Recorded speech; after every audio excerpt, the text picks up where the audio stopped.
Hello guys, welcome to lecture 21 of CPP series. Today we are going to do some built-in functions in strings. Some built-in function in string. So let's start with empty. Now empty क्या है? Let's say we have declared a string.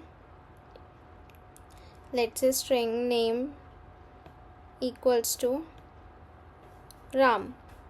ठीक है, तो अगर अब हमें check करना है कि क्या हमारी स्ट्रिंग एम्प्टी है तो हम एम्प्टी यूज़ करते हैं. तो इसका क्या सिंटेक्स होता है लिखने का कि हमारी जो स्ट्रिंग का नाम है डॉट एम्प्टी. ठीक है, तो ये हमें चेक करके ट्रू या फिर फॉल्स रिटर्न करता है. अब अगर ट्रू होगा तो ये 1 रिटर्न करेगा और अगर फॉल्स होगा तो ये 0 रिटर्न करेगा. ठीक है, तो ये 0 या 1 रिटर्न करता है. 0 means false and 1 means true. तो इस केस में तो हमारा 0 रिटर्न होगा क्योंकि नेम इज़ नॉट एम्प्टी. ठीक है, और अगर एम्प्टी होता तो ये 0 रिटर्न करता. फिर हमारा सेकंड फंक्शन है हमारा पुश बैक. अब push back as the name says कि हम कोई भी कैरेक्टर एंड में पुश कर रहे हैं. अगर मान लो जैसे ये मेरी स्ट्रिंग थी नेम, अब इसमें मुझे कुछ और कैरेक्टर पुश करना है. Let's say name dot push back. अब मुझे लास्ट में ए पुश करना है, मुझे ए चाहिए लास्ट में, रामा होना चाहिए ये. तो मैं ऐसे लिख सकती हूँ नेम डॉट पुश बैक ए. अब ये अगर हम स्ट्रिंग प्रिंट करने का ट्राई करेंगे तो ये रामा देगा हमें. ठीक है, ऐसे ही सिमिलरली होता है हमारे पास पॉप बैक. पॉप बैक मतलब कि लास्ट वाला एलिमेंट पॉप कर देगा, मतलब डिलीट कर देगा. ठीक है, तो इसका भी सेम सिंटेक्स है कि नेम डॉट, मान लो जो अब हमारी स्ट्रिंग हो गई थी क्या, रामा. अब मुझे उसको फिर से राम करना है तो मैं ये लिख दूँगी नेम डॉट पॉप बैक. जो भी कैरेक्टर, सॉरी पॉप बैक और अंदर कुछ नहीं आएगा. क्यों? क्योंकि पॉप बैक का मतलब ये कि लास्ट वाला कैरेक्टर हटा दो. तो हम खाली पॉप बैक देंगे, लास्ट वाला कैरेक्टर हटा देगा. ठीक है, स्ट्रिंग में से. ऐसे फिर हमारा एक होता है फ्रंट. फ्रंट क्या करता है, फ्रंट हमारा जो भी स्टार्टिंग वाला एलिमेंट है वो प्रिंट करके दे देगा. जैसे अगर मैं लिखूँ नेम डॉट फ्रंट, तो ये क्या करेगा, अगर नेम में से हमारा फर्स्ट एलिमेंट क्या था, आर था, तो ये आर प्रिंट कर देगा. ठीक है, ऐसे ही होता है हमारा एक फ्रंट के बाद होता है बैक. अब बैक क्या होता है, बैक हमारा लास्ट वाला एलिमेंट दे देगा नेम डॉट बैक. तो हमारी स्ट्रिंग क्या थी, राम थी, तो ये एम दे देगा. ठीक है, अब हमारे पास एक होता है सब str. हम एक बार इन सबको करके देखेंगे, पहले समझ लेते हैं. तो सब str क्या होता है, ये हमें सब स्ट्रिंग दे देगा. किसी भी स्ट्रिंग में से एक सब स्ट्रिंग देगा. इसका सिंटेक्स क्या होता है, इसका सिंटेक्स है कि हम अपनी स्ट्रिंग का नेम डॉट सब str, फिर हम इंडेक्स देंगे कि हमें कहाँ से स्टार्ट करना है, स्टार्टिंग इंडेक्स, और फिर हम देते हैं लेंथ कि हमें कितनी लेंथ तक देना है. जैसे मान लो मेरी स्ट्रिंग क्या थी, राम थी. ठीक है, अब मुझे इसका ए एम प्रिंट कराना है. ठीक है, तो ए एम के लिए मैं क्या पास करूँगी, इंडेक्स की वैल्यू दूंगी 1, क्योंकि ए हमारा, ये हमारी इंडेक्सिंग होगी 0 1 2 की. अब मुझे ए एम प्रिंट कराना है तो इंडेक्स क्या दूंगी मैं, 1 से स्टार्ट करो और कितनी लेंथ तक जाओ, 2 लेंथ तक जाओ, तो ये ए एम प्रिंट कर देगा. ठीक है, सिमिलरली मैं इसको क्या करती, अगर मैं बोलती कि खाली मुझे ए चाहिए तो मैं इसकी लेंथ क्या देती, 1 दे देती कि ए से जाओ और ए पे ही ख़त्म हो जाओ और ए ही प्रिंट कर दो. ठीक है, तो ये था हमारा सब str जब हमें कोई भी सब स्ट्रिंग प्रिंट करनी हो किसी स्ट्रिंग में से. Then next comes find. अब फाइंड का मतलब है कि हम कोई भी वो फाइंड कर रहे हैं हमारे स्ट्रिंग में से कि क्या ये एग्जिस्ट करता है. तो इसका क्या होगा, सिंटेक्स इसका होता है कि हमारी जो स्ट्रिंग का नेम है डॉट फाइंड, फिर हम अंदर कुछ भी पास कर सकते हैं. मान लो मैंने दे दिया ए एम. ठीक है, तो अगर ये जो हम सब स्ट्रिंग पास कर रहे हैं ये प्रेजेंट है तो ये हमें इंडेक्स देता है. ठीक है, तो इफ़ प्रेजेंट, तो वो कौन से इंडेक्स पे प्रेजेंट है, इंडेक्स देता है उसका. और अगर नहीं प्रेजेंट है तो ये हमें देता है स्ट्रिंग एन पोज, मतलब कि किसी भी पोजीशन पे उसको ये वाली स्ट्रिंग नहीं मिली. अब जैसे मान लो अगर मुझे नेम में से, अगर जैसे मैंने ये लिखा है name dot find A M, तो इस केस में हमारे राम में ए एम प्रेजेंट है, तो वो क्या करेगा, स्टार्टिंग वाले कैरेक्टर उसका इंडेक्स हमें दे देगा, ठीक है, कि उसको AM में से जो स्टार्टिंग वाला कैरेक्टर है वो कहाँ पे मिला, फर्स्ट इंडेक्स पे मिला होगा, तो इस केस में वो आउटपुट दे देगा 1, ठीक है। अगर मान लो मैं कोई ऐसा कैरेक्टर देती जो एग्जिस्ट ही नहीं करता, या कोई ऐसी सबस्ट्रिंग पूछती, मान लो मैंने लिखा नेम डॉट फाइंड हाई, ठीक है, अब हाई तो प्रेजेंट नहीं है हमारे नेम में, तो ये क्या करेगा, ये हमें ये रिटर्न कर देगा, ये स्ट्रिंग डॉट इनपोस, ठीक है। तो अगर प्रेजेंट होता है तो उसका इंडेक्स देगा, अगर प्रेजेंट नहीं है तो ये रिटर्न करेगा। नेक्स्ट कम्स हमारा, अब हमारा सॉर्ट और रिवर्स के लिए भी ना इनबिल्ट फंक्शंस होते हैं, जैसे हमने सीखा था reverse using extra space complexity, और एक सीखा था हमने without using any extra space. तो हम उसकी जगह ये इनबिल्ट फंक्शन भी यूज़ कर सकते हैं। इसका क्या सिंटेक्स होता है कि हम पहले रिवर्स कीवर्ड लिखेंगे, फिर हम क्या करेंगे, हमारी स्ट्रिंग का नेम डॉट बिगिन, कि हमें स्टार्टिंग से एंड तक करना है, तो dot begin, name dot begin मतलब स्टार्टिंग से जाओ और कहाँ तक जाओ, एंड तक जाओ, तो नेम डॉट एंड। तो ये क्या करेगा, हमारी जो स्ट्रिंग है नेम उसको रिवर्स कर देगा, तो ये उसको क्या कर देगा, MAR, राम से MAR कर देगा, ठीक है। तो ये हमारा रिवर्स फंक्शन एक इनबिल्ट भी एग्जिस्ट करता है। फिर है हमारा, ये हमारा कौन सा नंबर था, 8th। फिर एक है हमारा सॉर्ट, कि हमें कोई सॉर्ट करना है हमारी स्ट्रिंग को, तो सॉर्ट वो इसका ही वैल्यूज़ के बेसिस पे करता है, जैसे ABCD ऐसे करेगा। तो इसके लिए भी सेम सिंटेक्स है, सॉर्ट जो भी हमारा नेम है कि हमें स्टार्टिंग से करना है डॉट बिगिन, और कहाँ तक करना है, नेम डॉट एंड तक। तो ये हमारा क्या करेगा, सॉर्ट कर देगा। तो इसका क्या आंसर आ जाएगा, अगर ये राम को सॉर्ट करेगा तो AMR, ठीक है। तो ये कर देगा हमारी स्ट्रिंग को। तो ये हमारे कुछ इनबिल्ट फंक्शंस थे। और हाँ, हमारा एक और होता है, दैट इज़ इंसर्ट। इंसर्ट क्या होता है, इंसर्ट हमारे 2 पैरामीटर्स लेता है। इंसर्ट इज़ कि हमें अपनी स्ट्रिंग के अंदर कौन सी पोजीशन पे क्या इंसर्ट करना है, ठीक है। तो ये हमारा स्ट्रिंग का name dot keyword insert, then index कि हमें कौन से इंडेक्स पे और क्या वैल्यू इंसर्ट करनी है।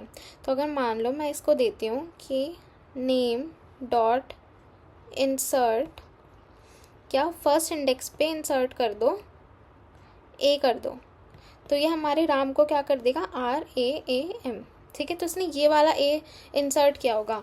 लेट्स से मैं इसको A की जगह अगर मैं इसको B बोलूँ, तो इसने क्या किया होता, RBAM, क्योंकि मैंने फर्स्ट इंडेक्स पे बोला है, तो वो फर्स्ट इंडेक्स पे से आगे शिफ्ट कर देगा बाकी चीज़ों को, और फर्स्ट इंडेक्स पे वो वाला जो हमने कैरेक्टर दिया उसको इंसर्ट कर देगा, ठीक है। तो ये हमारे इनबिल्ट फंक्शंस थे। एक बार इनको इम्प्लीमेंट करके देखते हैं, ठीक है। तो अब हम एक स्ट्रिंग बना लेते हैं। पहले एक काम करते हैं, स्ट्रिंग को इंक्लूड कर लेते हैं, ठीक है। फिर हम एक स्ट्रिंग बनाते हैं, लेट्स से नेम ही बना लेते हैं। नेम बना लिया हमने रामी, ठीक है। फिर हमें क्या चेक करना है, हम पहले एम्प्टी वाला करके देखते हैं। तो एम्प्टी में हम क्या करेंगे, नेम डॉट एम्प्टी, और एज आई सेट कि ये हमें 0 या फिर 1 देता है ना। तो अभी इस केस में ये क्या देगा, हमें 0 दे देगा। ये देखो क्यों, क्योंकि ये एम्प्टी नहीं है हमारा नेम। अगर हम इसको राम हटा के देते तो ये हमें 1 दे देता कि ये एम्प्टी है, ठीक है। फिर हमारा नेक्स्ट था पुश बैक। तो पुश बैक क्या करता है, देखो अगर मैं उसको बोलूँ name dot push back A push कर दो, ठीक है, और फिर सी आउट नेम, तो अब देखते हैं कि ये क्या करता है।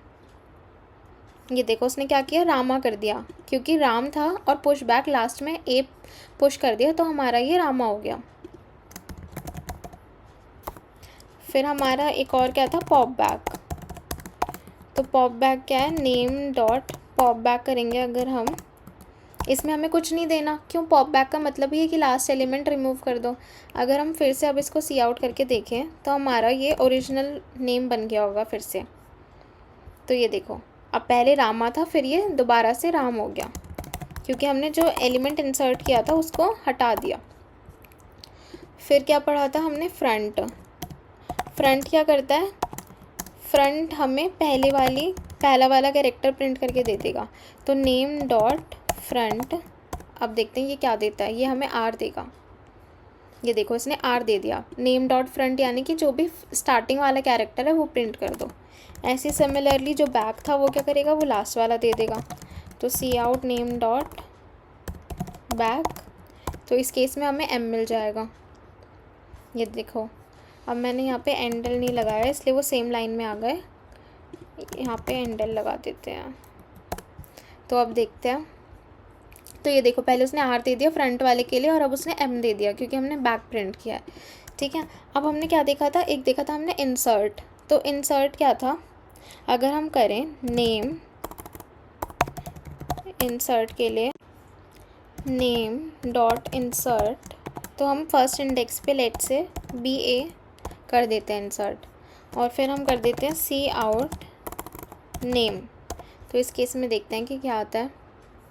तो ये देखो उसने क्या कर दिया, पहले हमारा क्या था आर ए एम, अब उसने फर्स्ट इंडेक्स पे बी ए इंसर्ट कर दिया, तो हमारी स्ट्रिंग बन गई R B double A M. ठीक है, तो ये था हमारा इंसर्ट। फिर मैंने आपको बताया था फाइंड, और मैंने बताया था एक रिवर्स। तो पहले हम रिवर्स देख लेते हैं, फिर हम फाइंड, फिर हम सॉर्ट देखेंगे, फिर हम देखेंगे फाइंड।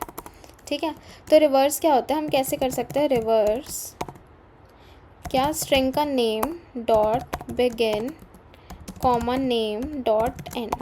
ठीक है, तो ये क्या करेगा, ये हमें रिवर्स करके दे देगा। एक बार अब इसको प्रिंट करा के देखते हैं, सी आउट नेम। तो ये देखो इसके आगे हम यहाँ पे एंडल लगा देते हैं। ठीक है, अब देखते हैं, तो ये देखो इसने क्या कर दिया, इंसर्ट वो रिवर्स कर दिया, यहाँ से लास्ट से M double A B R. ठीक है, ऐसे ही हमारे पास क्या होता है, एक सॉर्ट होता है। तो सॉर्ट क्या करेगा, वो बस सॉर्ट कर देगा, sort name dot begin name dot end and C out name.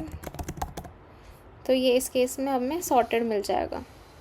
तो ये देखो उसने दोनों ए पहले आ गए, उसके बाद बी आया, फिर एम आया, फिर आर आ गया, तो उसने सॉर्ट कर दिया हमारी वैल्यूज़। ठीक है, अब जो हम पे होता है फाइंड, तो हम फाइंड देखते हैं। तो फाइंड मैंने आपको बताया था अगर प्रेजेंट है कोई वैल्यू तो इंडेक्स रिटर्न करेगा, वरना स्ट्रिंग एन पोज वो रिटर्न करेगा। तो हम चेक करते हैं, मान लो हम देते हैं इफ़, या फिर हम नॉर्मली देते हैं कि हमारा नेम डॉट फाइंड, क्या फाइंड करो, अभी हमारे नेम ये है क्योंकि हमने सॉर्ट कर रखा है, तो हम फाइंड करते हैं लेट से ए बी। ठीक है, तो हमने दिया सी out name dot find A B. तो देखते हैं, तो ये देखो उसने 1 दे दिया, क्यों, क्योंकि ए बी कहाँ है, हमारा फर्स्ट इंडेक्स पे है ना। मान लो मैं इसको दे देती ए बी ए, तो ये देखो उसने कुछ भी ऐसे रैंडम जनरेट कर दिया है ना, बट एक्चुअली में ये क्या रिटर्न करता है, अगर मान लो मैं इसको चेक करूँ, इसको कमेंट कर देते हैं, मान लो मैं इसको दे रही हूँ कि if S T R dot S T R नहीं सॉरी नेम है ना हमारी स्ट्रिंग अभी, तो name dot find A B, अगर ये जो है हमारा इक्वल्स टू नहीं है स्ट्रिंग एन पोज के, तो हम इस केस में क्या करेंगे, सी आउट लेट से हम जो इंडेक्स है वो रिटर्न, अच्छा इंडेक्स तो हमारा यही रिटर्न करेगा, तो हमें इसको कहीं पे या तो स्टोर कराना पड़ेगा। अभी के लिए हम ऐसा करते हैं, एक मैसेज दे देते हैं हाय। तो देखो इस केस में क्या करेगा, इसने हाय दे दिया, क्यों, क्योंकि हमारी इसकी वैल्यू इसकी इक्वल नहीं आई होगी है ना, हमें ये स्ट्रिंग मिल गई थी तो वो इसकी इक्वल नहीं है, इसलिए उसने हाई प्रिंट कर दिया। अब लेट से मैं उसको इक्वल्स टू दे के ए बी ए पूछती हूँ, तो देखो उस केस में भी वो हाई ही प्रिंट करेगा, क्यों, क्योंकि अब ए बी ए उसको नहीं मिला होगा और मैंने यहाँ पे इक्वल्स टू लगा दिया, तो इसने क्या रिटर्न किया होगा, इसने हमें ये रिटर्न किया होगा, और जब हमने इसको इससे ही चेक किया तो हमारी ये इफ़ कंडीशन ट्रू हो गई और उसने हाई प्रिंट कर दिया। ठीक है, तो ये हमारे कुछ इनबिल्ट फंक्शंस थे स्ट्रिंग के। अब मैंने आपको कल बोला था कि हम एक एनाग्राम वाला क्वेश्चन करेंगे है ना, तो हम एनाग्राम पहले देखते हैं। अभी हम ऑप्टिमाइज अप्रोच से नहीं करेंगे क्योंकि हमने सीखा नहीं है मैप वगैरह, वो मैं नेक्स्ट क्लास में आपको बताऊंगी क्या होता है। अभी हम नॉर्मली देखते हैं। तो एनाग्राम्स क्या होती है, मान लो कि मेरे पास एक स्ट्रिंग 1 है जिसका जो है कार, ठीक है, और एक मेरे पास स्ट्रिंग 2 है जो है लेट से आर्क, ठीक है। तो अब इसकी कंडीशन क्या होती है, एक तो हमारी लेंथ सेम होनी चाहिए, ठीक है, और जो frequency of each character is should be equal. तो इसका क्या मतलब है कि देखो, फ्रीक्वेंसी तभी इक्वल होगी जब हमारी लेंथ इक्वल होगी। अगर इसमें एक बार सी आ रहा है तो हमारी दूसरी स्ट्रिंग में भी एक ही बार सी आना चाहिए, अब चाहे वो कहीं पे भी आए। अगर इसमें एक बार ए आ रहा है तो इसमें भी एक ही बार ए आना चाहिए, चाहे वो कहीं भी आए। तो इसमें क्या मतलब, जम्बल्ड वर्ड्स मान लो कि अगर ये कार है, हमने इसको जम्बल कर दिया तो ये आर्क हो गया। तो सेम लेंथ और फ्रीक्वेंसी सेम होनी चाहिए हर एक कैरेक्टर की, दोनों स्ट्रिंग्स में, ठीक है। तो हम इसको कैसे चेक करेंगे, हम क्या कर सकते हैं, हमने जो सॉर्ट वाला फंक्शन पढ़ा, मान लो हम एक दो स्ट्रिंग बनाते हैं, string str1 equals to car, then string str2 equals to let's say arc, यही दोनों हमारी स्ट्रिंग ले लेते हैं।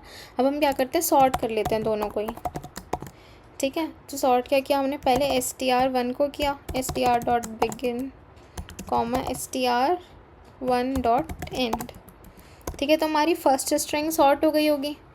सिमिलरली सेकंड वाली को सॉर्ट कर लेते हैं, ठीक है। अब हम क्या कर सकते हैं, इसको स्टोर करा लेते हैं लेट्स से कहीं पे, कि जो हमारी करंट कि हमने अच्छा, स्टोर कराने की नीड ही नहीं है क्योंकि हमारे स्ट्रिंग में ही चेंजेस परफॉर्म करते हैं, मैंने अभी ऊपर आपको बताया। तो str1 अगर अब सॉर्ट होने के बाद str1 और str2 इक्वल हैं तो हम प्रिंट कर देंगे सी आउट एनाग्राम, वरना हम क्या प्रिंट करेंगे, सी आउट नॉट एनाग्राम। क्योंकि देखो सॉर्ट करने के बाद क्या होगा, अगर दोनों हमारी एनाग्राम है यानी कि दोनों की फ्रीक्वेंसी ऑफ कैरेक्टर्स सेम है और लेंथ भी सेम है, तो दोनों स्ट्रिंग्स सेम हो गई होंगी, वरना नहीं हुई होंगी। तो देखो ये इस केस में इसने देखो एनाग्राम प्रिंट कर दिया, ठीक है। इसको यहाँ पे ये कर देते हैं। अब क्योंकि ये थी, अब मान लो मैं इसको कुछ और कर देती हूँ, मैंने एक एच एक्स्ट्रा लगा दिया, तो देखो इसने नॉट एनाग्राम प्रिंट कर दिया। क्यों, क्योंकि ये एनाग्राम नहीं हुई, इनकी लेंथ ही सेम नहीं है, और ऊपर से फिर इसमें एच एक बार अकर कर रहा है और इसमें एक भी बार नहीं कर रहा। तो ठीक है, एनाग्राम हमारा ये होता है। बाकी ये ऑप्टिमाइज्ड अप्रोच नहीं है, वो we will study in next class और या फिर नेक्स्ट टू नेक्स्ट क्लास में। And that's all for this video. Keep coding, keep questioning and I will see in the next one. Bye bye.